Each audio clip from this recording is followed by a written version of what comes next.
회개하고 하느님께 돌아와 여러분의 죄가 지워지게 하십시오. 누가 죄를 짓더라도 하나님 앞에서 우리를 변호해 주시는 분이 계십니다.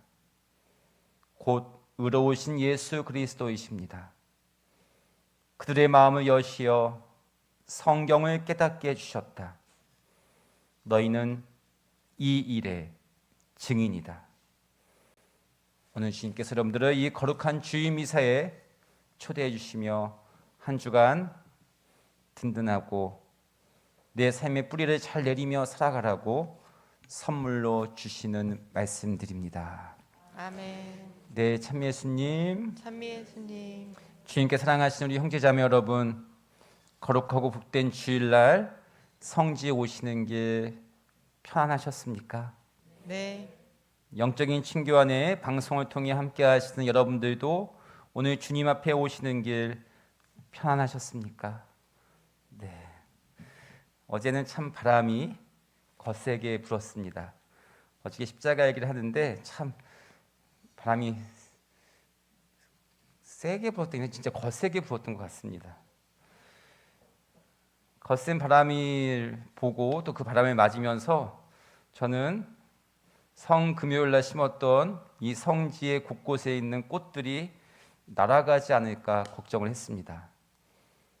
그런데 그 짧은 시간에 그 꽃들이 뿌리를 내리며 꿋꿋하게 단단히 자리 잡고 있음을 보게 되었습니다. 지금은 사람이 힘으로 속쭉 빼잖아요. 근데 이 거센 바람에도 이 정말 양량한 그 줄기가 조그만 작은 꽃들이 버티고 있더라고요. 너무나 고마웠고 그 거센 바람에도 자신을 지키고 있는 꽃들을 보면서 뿌리를 내려야 버틸 수 있음을 보게 되었습니다.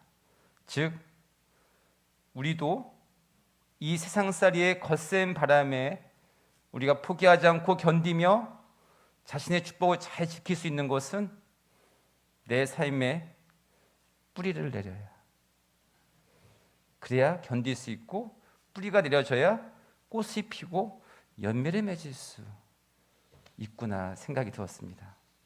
즉 우리 영적인 삶 안에서도 내 영적인 삶 안에 꽃을 피우고 열매를 맺기 위해서는 뿌리를 내려서 자리를 잡아야 됩니다. 내 삶의 뿌리는 하나님께 붙어있게 하기 위해서 내 간절한 기도와 그 간절한 기도가 꾸준함을 될 때 내 삶이 하나님께 붙어있게 됩니다. 그래서 세상이 아무리 우리를 갑자기 한계 상황에 닫혀서 두렵고 불안하게 만들더라도 우리는 버틸 수 있구나. 그렇게 살아가면 어떤 또 축복이 있느냐?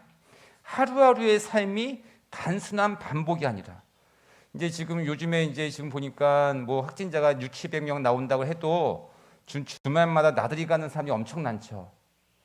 그게 왜 그냥 물어봤더니 너무 지루하대, 삶이.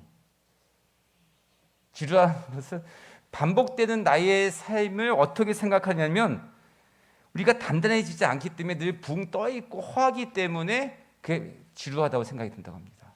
내 하루하루 꾸준히 하는 것과 그 꾸준히 하는 것 안에 간절함이 배어 있으면 내 삶이 뿌리 내리는 걸 보게 돼서 단단해지는 걸 보게 되는데 늘 붕 떠 있으니까 세상 소리에 그냥 휩쓸려서 뭐 확진자가 얼마 아니면 세상 선동한다, 뭐 거짓말이다, 뭐 백신은 안 된다, 뭐 한다 하니까 맨날 붕 떠 있으니까 지루하대. 이게 어제와 오늘이 반복이라 생각해서 그런 거예요. 어제 오늘은 반복이 아니거든요. 왜? 돌아갈 수 없기 때문에. 오늘 하루의 소중함을 지키는 사람이 내일의 희망을 안고 살아갈 수 있다는 것은 오늘 여기서 우리는 뿌리를 내려야 되는데 뿌리가 내려지지 않기 때문에 하다 말고 뿌리가 내리지 않은 꽃들은 피다가 많습니다. 오늘도 주님께서는 이런 우리들에게 거룩한 주일을 보내게 허락하시며 이 거룩함으로 우리의 삶 안에서 하나님의 말씀으로 뿌리를 내려 지금 우리에게 주신 것들을 잘 지켜내라고 하십니다. 그러한 삶을 살 수 있게 이번 한 주간을 살 수 있게 당신께서 오늘 여러분들을 이 자리에 초대해 주시면서 말씀들과 당신의 몸인 성취를 주십니다. 이 말씀들을 통해 우리는 영적인 뿌리를 내려 이 세상에서 부활의 삶을 삽니다. 즉 부활의 삶은 꽃이 피우고 열매를 맺는 삶입니다. 오늘 그러한 삶을 위해서 주님께서는 복음 끝에서 너희는 이 일의 증인이라 얘기하십니다. 그 증인의 삶을 사는 것이 부활의 삶을 살 수 있다고 얘기하면서 지난주 복음과 이번 주 복음이 좀 비슷하지만 다른 부분은 이제 토마스 사도가 중심이 되는데 이번에는 우리 모두에게 증인이 되라고 합니다. 지난주도 토마스 사도를 보면서 새가 피를 보여주면서 만져보고 하라 그러잖아요. 이번에는 토마스 사도뿐만 아니라 우리 모두를 보고 만져보라고 하십니다. 그 증인의 삶이 어떤 부활의 삶의 증인의 삶이 이렇게 말씀드렸는데 이게 뭐냐 제가 오늘 묵상하면서 아침에 식탁에서 신분들과 얘기하면서도 예수님께서 십자가상에서 가슴에 찔리고 손에 못 막혔던 그 상처는 어떤 거냐? 우리 삶의 끝이에요. 죽음의 순간입니다. 죽음의 순간에 우리는 어떤 생각이 드냐? 절망의 순간이 들고 이 세상에 너무 나 혼자만의 외로움의 순간이 든답니다. 그래서 요즘에 제가 많이 생각하는 것은 이제 한계상에 다치고 하는데 그 죽음을 잘 준비하는 삶. 그래서 우리 지금 제 숙소에 전에 총대리 신부님이었던 신부님이 지금 암투병 하셔서 휴양하고 계시는데 자기가 이제 복 받는 삶 중에 자기 총대리 신부님이 하시면서 사제들이 갑자기 돌아가시면 모든 일을 다 정리해야 되는데 그래서 그나마 암투병을 하고 있으면 자신의 삶을 다 정리할 시간을 하나님께 주신대요. 그래서 그 신부님이 돌아가시면 바로 총대리 신부님이 가서 그걸 다 보는데 정리할 게 없대. 다 깔끔하게. 근데 갑자기 돌연사가 되면 뭐가 어떻게 하나하나 모든 가족 문제, 무슨 문제, 어떤 문제도 다 그렇다고 하더라고요. 삶의 끝자리를 우리가 어떻게 생각하느냐에 따라서 우리의 삶이 달라지는데 지금은 이제 암투병 하시는 분도 있지만 삶의 끝자리에 정말 외롭게 홀로하신 분들이 오늘 식탁에서 신부가 얘기했는데 어떤 자리냐면 요양병원에 계시는 분들이십니다. 다시 나온다는 생각을 잘 못하시고 그러니까 젊은 삶이 재활을 한다면 모를까 나이 들어서 들어가실 때는. 근데 그 끝자리에서 우리는 세상은 끝이라 생각하는데 오늘 끝자리에 있던 걸 보여주는 거예요. 그래서 제자들이 다 도망갔잖아요. 세상이 끝이라 생각했으니까 죽음이. 근데 당시 우리에게 보여주면서 만져보라고 하고 그게 끝이 아니었다. 내가 살아있다.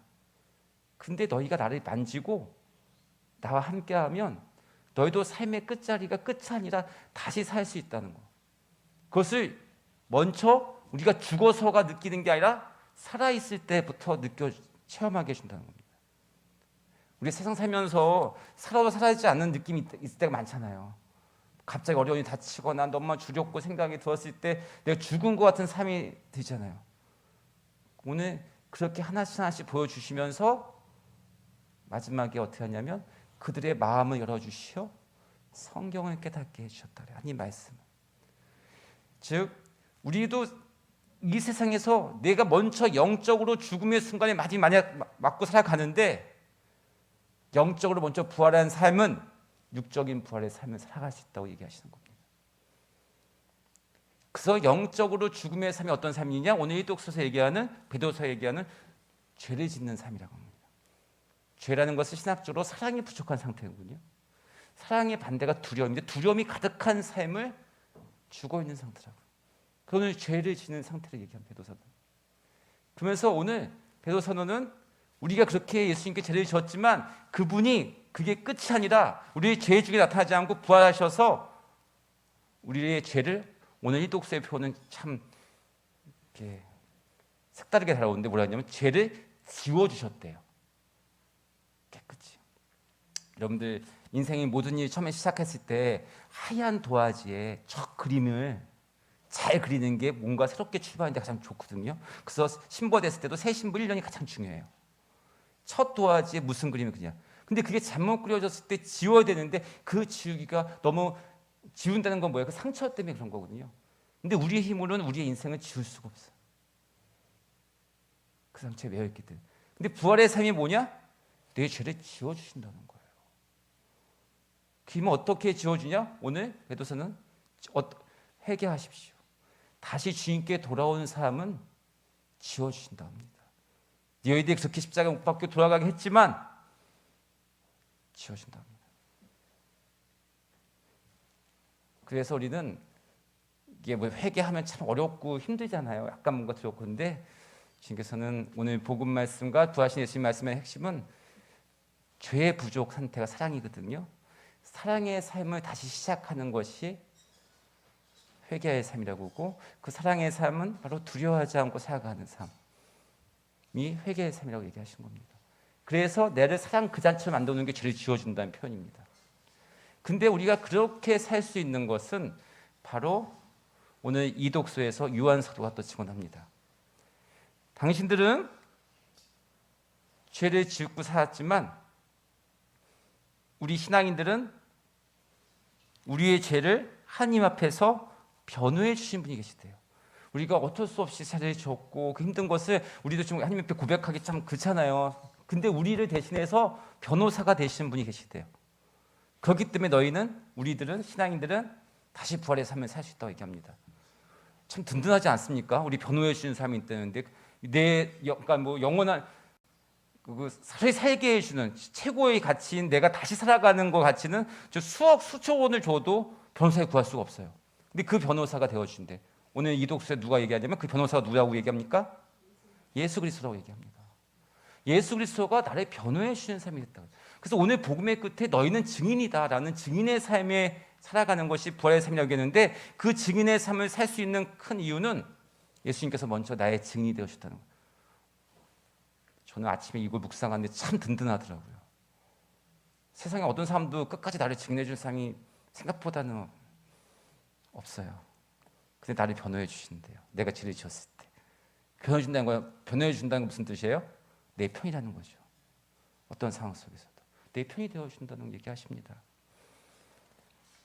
그렇기 때문에 우리는 이 거룩한 부활 시기에 뿌리 내리는 삶을 살면서 진짜 우리 양주 순교 성지에 많이 꽃이 이 거센 어저께 바람에도 오늘 어떤 자매님께서 봉사 자매님께서 뿌리가 다 내려서 꽃이 폈네요. 괜찮을 것 같습니다.